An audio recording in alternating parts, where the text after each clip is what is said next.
Hello and welcome to the OCO Roundtable podcast. From Oraro & Company Advocates, my name is Melanie Mwenda and I'm an associate at the firm. I had the pleasure of hosting John Baluto, Claire Mwangi, and Wamoi Mwariri, who are part of the firm's intellectual property practice group. Karibuni sana. Asante sana. Thank you, Melanie. Thank you, Melanie. In today's episode, we'll be having a discussion on intellectual property by focusing on the 2025 World Intellectual Property Day theme, IP and Music, Feel the Beat of IP. This theme highlights the crucial role of intellectual property rights in fostering creativity and innovation within the music industry while protecting the work of songwriters, composers, performers, and supporting a vibrant and diverse music scene.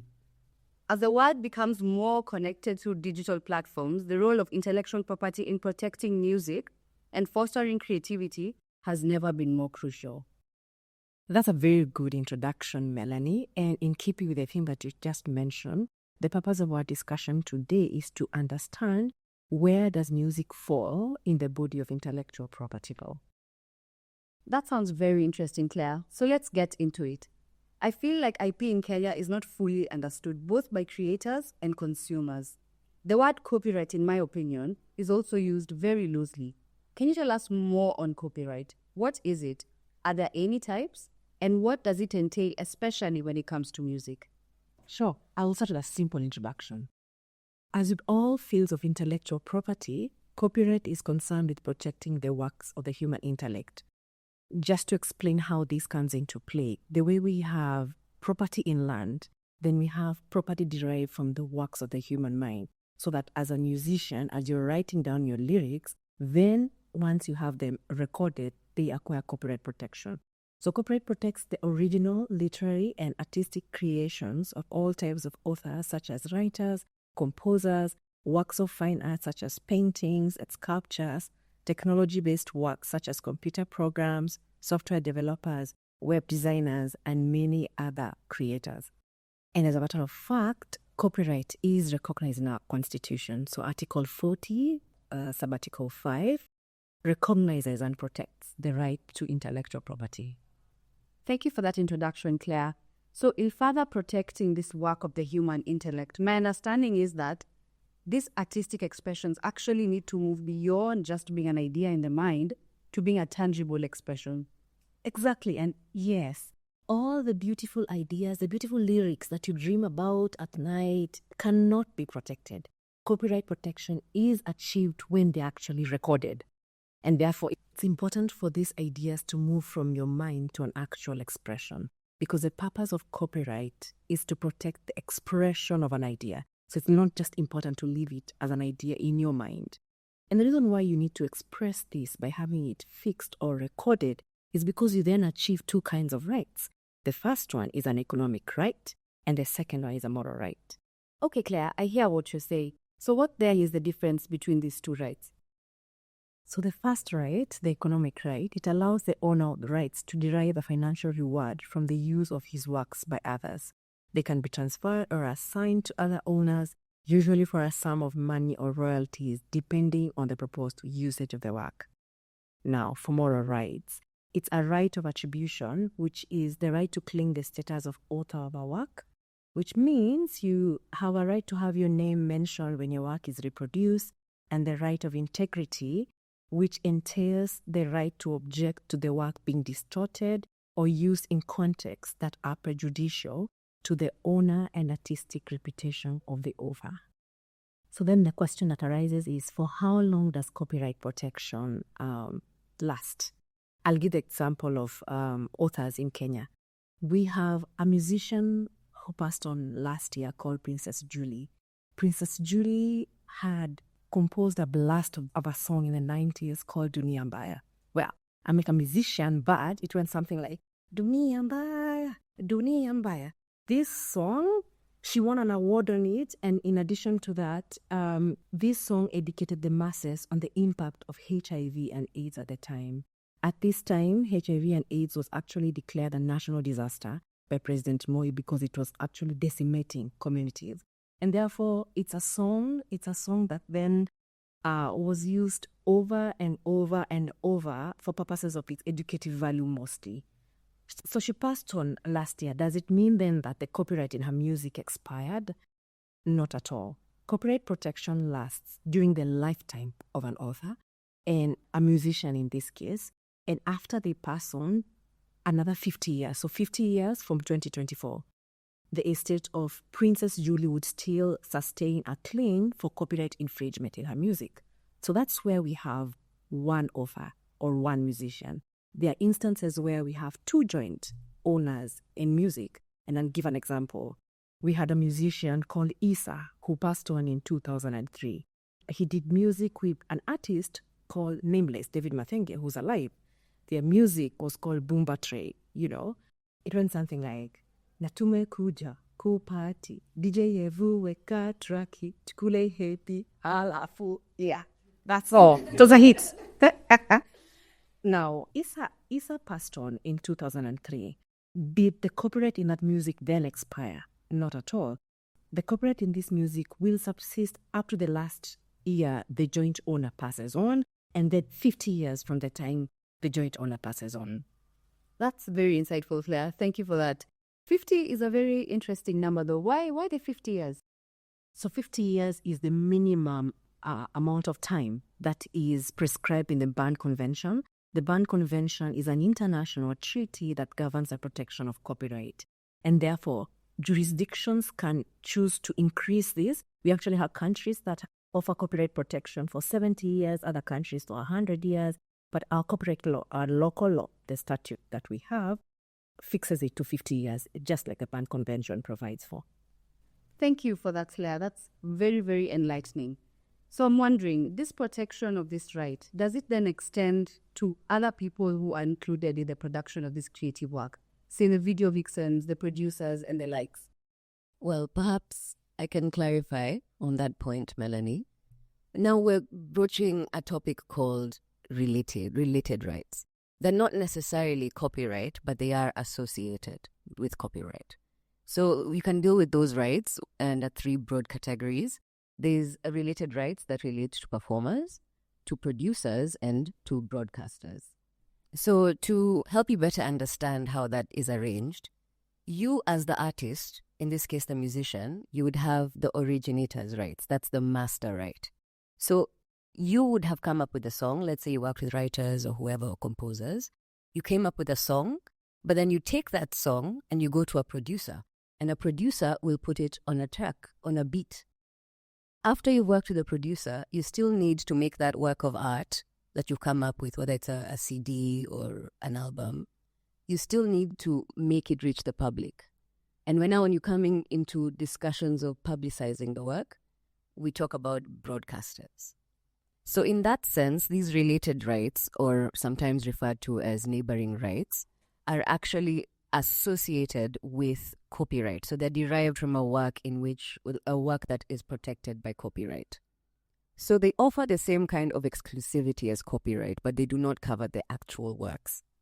The rights that cover the actual work would now fall under copyright. They cover things that involve a work in the general sense of bringing it to the public. So if you've worked on any kind of project, you know that all the roles played by the individual parts are vital to achieving the vision at the end of it.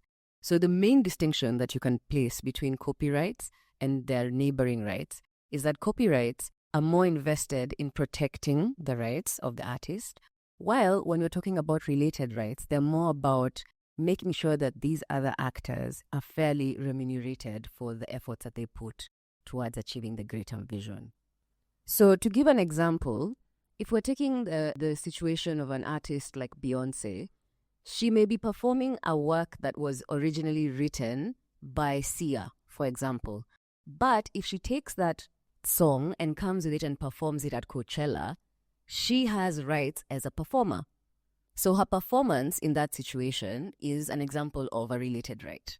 And moving further from that, if then we take that performance and film it the way Netflix did and put it on their platform, then now we're talking about broadcasting rights. So artists, in this situation, musicians, have the flexibility of negotiating how they make extra money from discussing their related rights. In Kenya, related rights are enforced through organizations such as the Performers' Rights Society of Kenya. That's PRISC. They ensure that performers receive fair compensation for their work.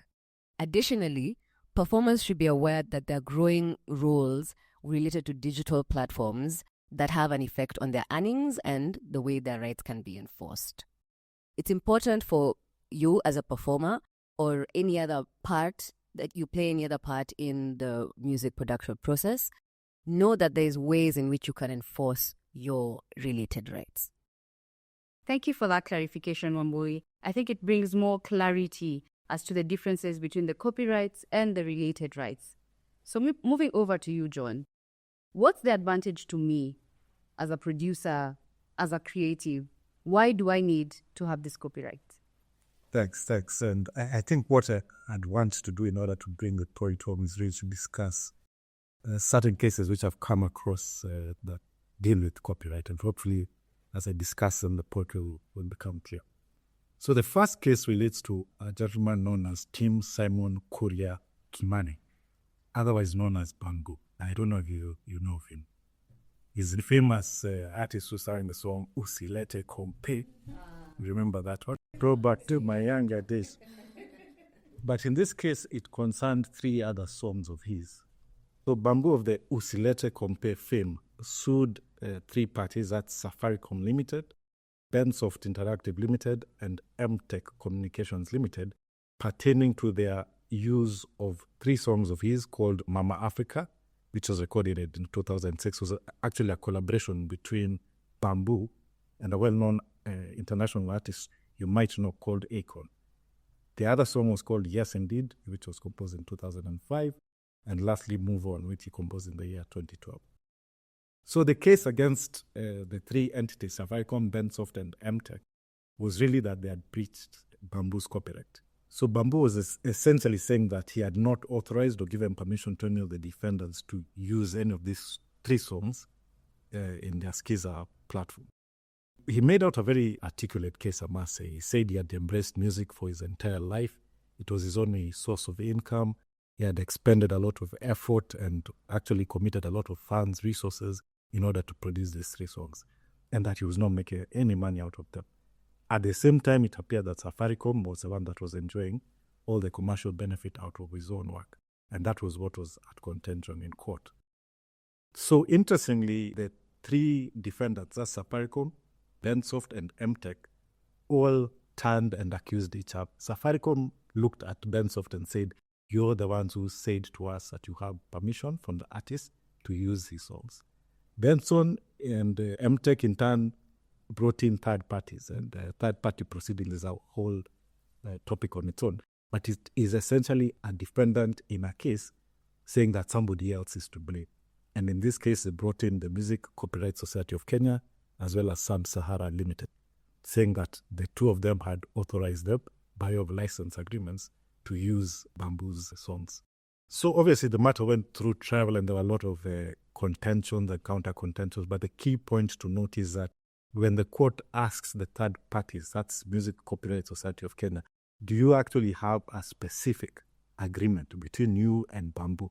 Other than being a member of your society, is there a specific agreement that you have in which he assigns the copyright in his songs?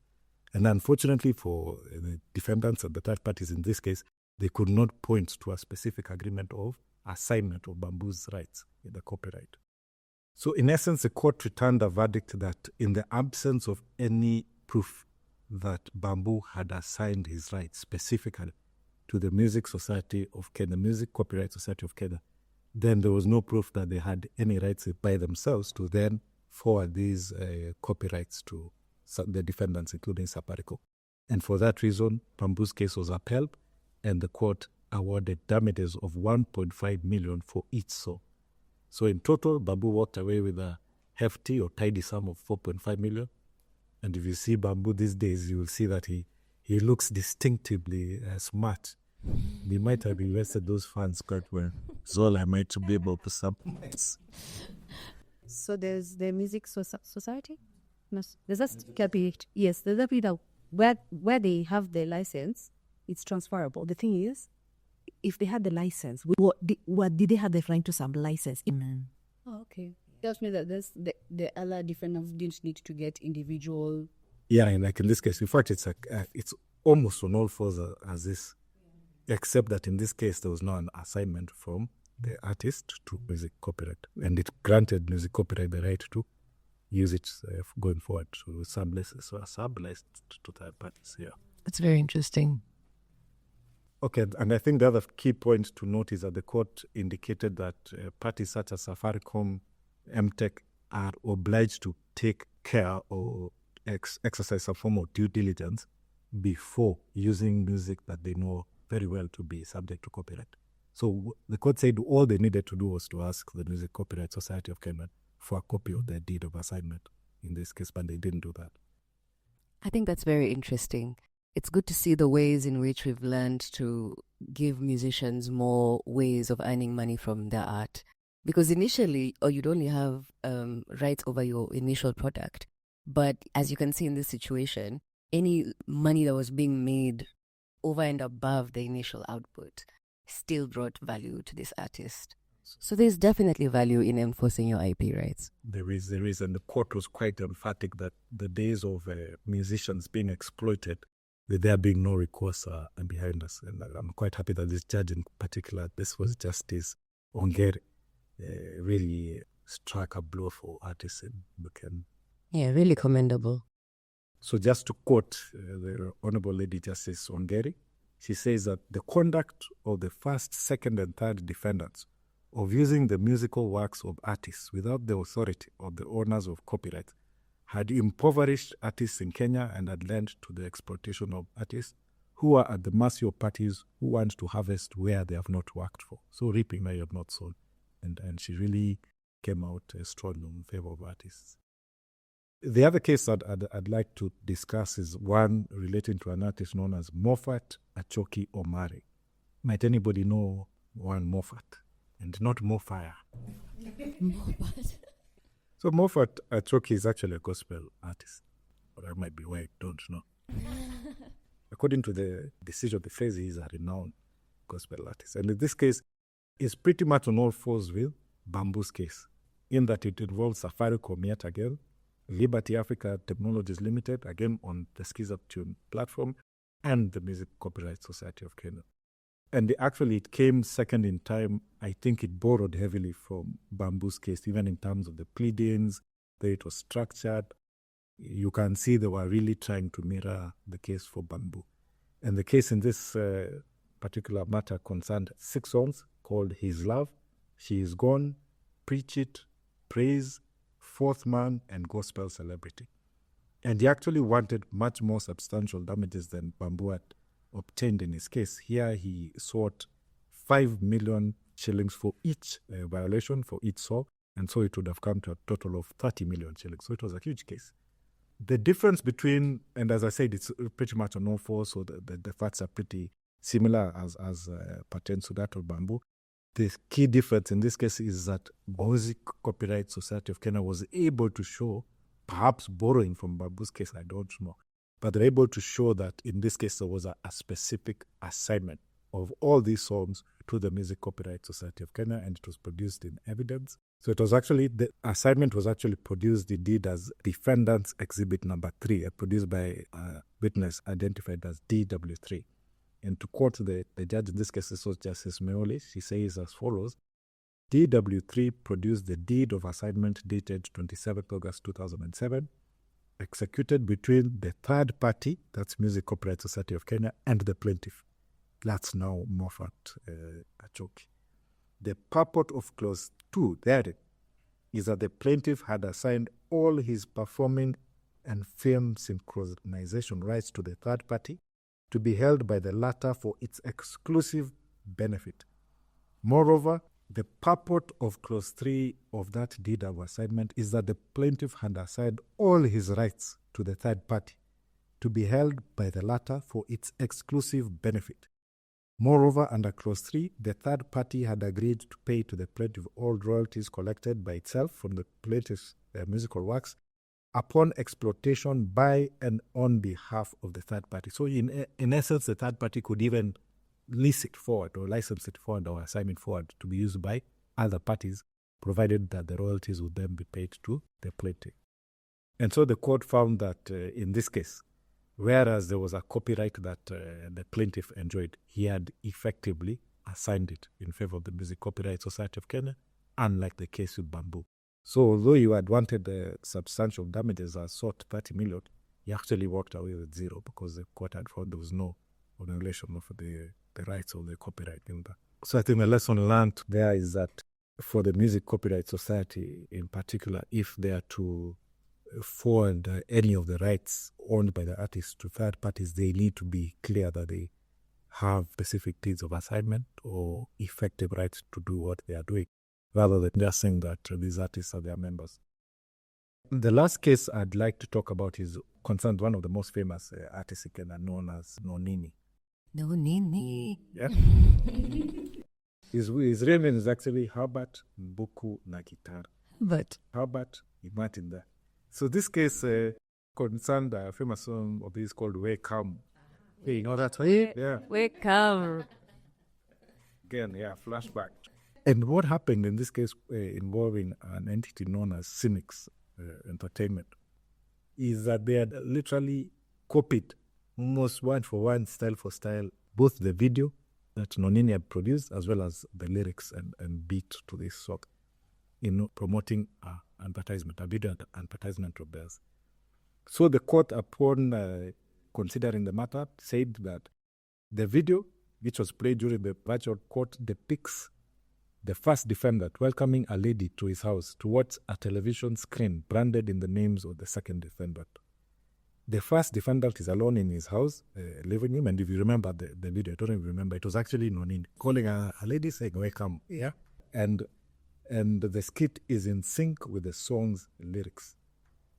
So the court, in essence, found there had been absolute breach of the copyright that subsisted in Wekamu and proceeded to award Nonini a handsome sum of Kenya shillings 4 million on my general damages.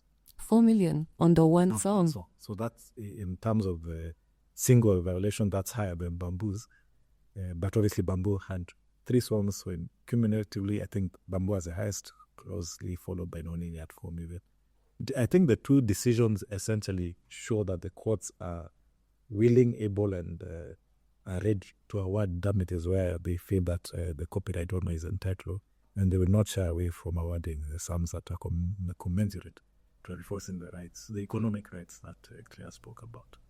I think that's a very interesting point to note, because many artists, musicians, labor under the thought that their rights cannot be enforced and they cannot lead to some sort of benefit from enforcing it. So it's always very reassuring to see such decisions from the courts.